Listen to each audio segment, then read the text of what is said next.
Bro, గత ప్రభుత్వ హయాంలో రోజా గారు ఆ క్రీడా ఆడదాం ఆంధ్ర అనే పేర్లు చెప్పి అటు బైరెడ్డి సిద్ధార్థ గారు అలాగే రోజా గారు వీళ్ళంతా కలిసి వాళ్ళ బ్రదరు, సో వీళ్ళందరూ కలిసి ఒక 400 కోట్ల దాకా స్కామ్ చేశారని ఒక వినికిడి ఉంది.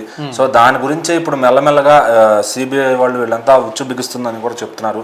అసలు ఏం జరిగింది, ఎంతవరకు వచ్చింది కేసు? అయితే గత వైసీపీ ప్రభుత్వం ఉన్నప్పుడు అంటే చాలా చోట్ల ఓన్లీ ఆడదాం ఆంధ్ర అనే కాదు, ప్రతి ఒక్క సంస్థలో ప్రతి ఒక్క పథకంలో కూడా వాళ్ళు జనాలకు ఇచ్చింది సగం అయితే వాళ్ళ జేబుల్లో వేసుకుంది కూడా సగం ఖాతాగా ఇప్పుడైతే విజిలెన్స్ అధికారులు ప్రభుత్వానికి ఒక నివేదిక ఇచ్చారు. అయితే ఆ నివేదికలో కొన్ని కీలకమైన అంశాలు కూడా పొందుపరచారనమాట. సో ముఖ్యంగా రోజా, బైరెడ్డి సిద్ధార్థ రెడ్డి, రోజా యొక్క సోదరుడు, వీళ్ళు ముగ్గురు కూడా ఆడదాం ఆంధ్ర కేసులో దాదాపు ఒక 400 కోట్ల వరకు కూడా కొల్లగొట్టారని చెప్పేసి కూడా మనకు గతం నుంచి కూడా టాక్ అయితే వినిపిస్తుంది.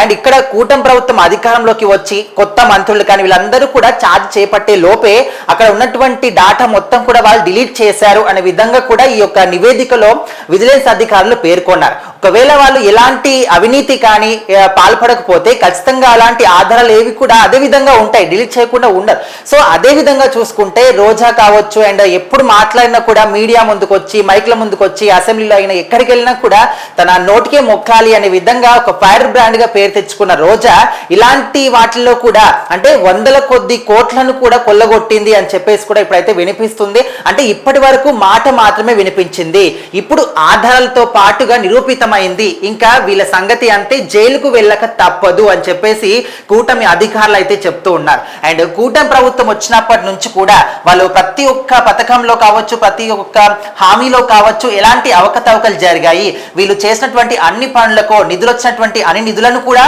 100% యూజ్ చేశారా లేదా అని చెప్పేసి ప్రతి ఒక్క దాంట్లో కూడా వాళ్ళు విజిలెన్స్ అధికారులతోని అన్నిట్లో కూడా చూపించడం జరిగింది. సో ఇప్పుడు ఇచ్చినటువంటి నివేదికలో మాత్రం ఖచ్చితంగా వాళ్ళు గ్రామ స్థాయి క్రీడలకు చూసుకుంటే 20,000 వాళ్ళ లెక్కల్లో రాశారు, కానీ వాళ్ళు అక్కడ ఇచ్చింది 10,000 మాత్రమే. సో ఇలాంటి ఇన్ఫర్మేషన్ అంతా కూడా ఇప్పుడు ఇచ్చినటువంటి ఈ నివేదికలో ఉంది. అదే విధంగా వాళ్ళ పార్టీని ఇంకా వాళ్ళు విస్తృతంగా ప్రచారం చేసుకోవాలని చెప్పేసి ఎలక్షన్ల సమయం వచ్చేసరికి వాళ్ళు ఇచ్చినటువంటి ఈ క్రీడా కిట్ల మీద కూడా జగన్మోహన్ రెడ్డి గారికి సంబంధించినటువంటి స్టిక్కర్లు అంటించడం కావచ్చు.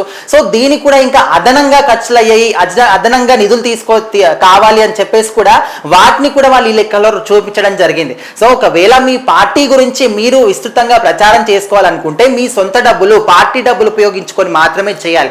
కానీ గవర్నమెంట్ తరఫున వచ్చినటువంటి నిధులను కూడా మీరు వీటికే ఉపయోగించుకొని వాటిని మీరు ఆ లెక్కల్లో చూపించడం కూడా కరెక్ట్ కాదు. సో ఈ విధంగా 1, 2 అని కాదు, కొన్ని 100 కోట్లు కూడా కొల్లగొట్టేసి వాళ్ళు ప్రభుత్వం యొక్క ఖాతాలో చూపించడం జరిగింది. సో ఇప్పుడు ఈ యొక్క కీలకమైనటువంటి ఆడదాం ఆంధ్రలో మాత్రం రోజా, బైరెడ్డి సిద్ధార్థ రెడ్డికి మాత్రం ఖచ్చితంగా జైలు శిక్ష తప్పదు అని చెప్పేసి విజిలెన్స్ అధికారులు ఇచ్చినటువంటి ఒక నివేదికలో మాత్రం కీలకమైనటువంటి ఆధారాలు పొందుపరిచారు.